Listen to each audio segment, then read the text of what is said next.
दोस्तों, अगर आप भी चाहते हैं कि हमारे चैनल से न्यू सॉन्ग आपके पास पहुंचे, तो हमारे चैनल को सब्सक्राइब जरूर करें और साथ में बेल आइकन को दबाना ना भूलें और लाइक कर दें और कमेंट में अपना नाम जरूर शेयर करें।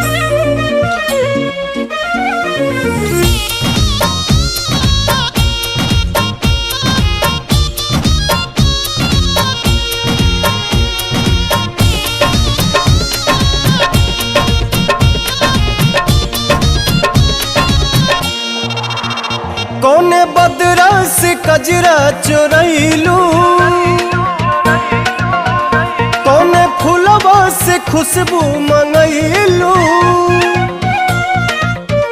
कौने बदरा से कजरा चोरैलू, कौने फूलवा से खुशबू मंगैलू। वे धानी किए हो धानी जिया छछनावे छगल न दुनिया पागल कैले बा। किए हो धनी जिया छछनावे छगल न दुनिया पागल कैले बा।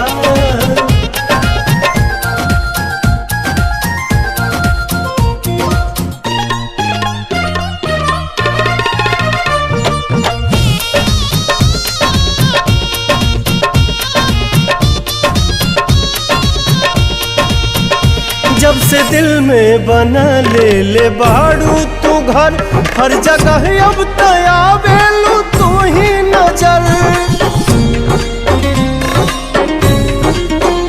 नैना चित चोर ऐसन असर कर गइल, तब से आवाज दिल ही दीवाना भइल।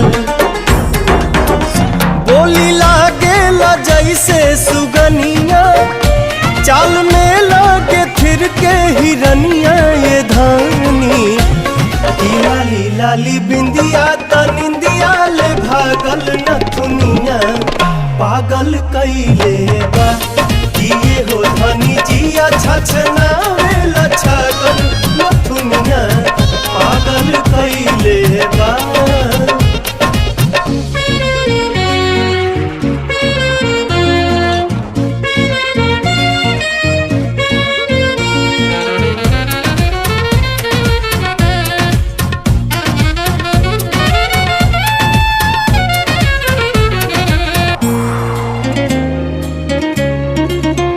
करधनी जब कमर में झमक जाला हो, होके बेकाबू मन ही सनक जाला हो।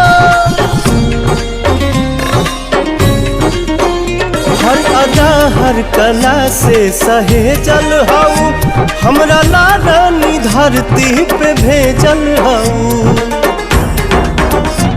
इमारत के भगवान गढ़ले, कोनो कमी कसर नहीं छोड़ले। ये धानी का जानी कितना मेटेरियल वाला गल न दुनिया पागल कैले बा। किए हो धनी जिया छछना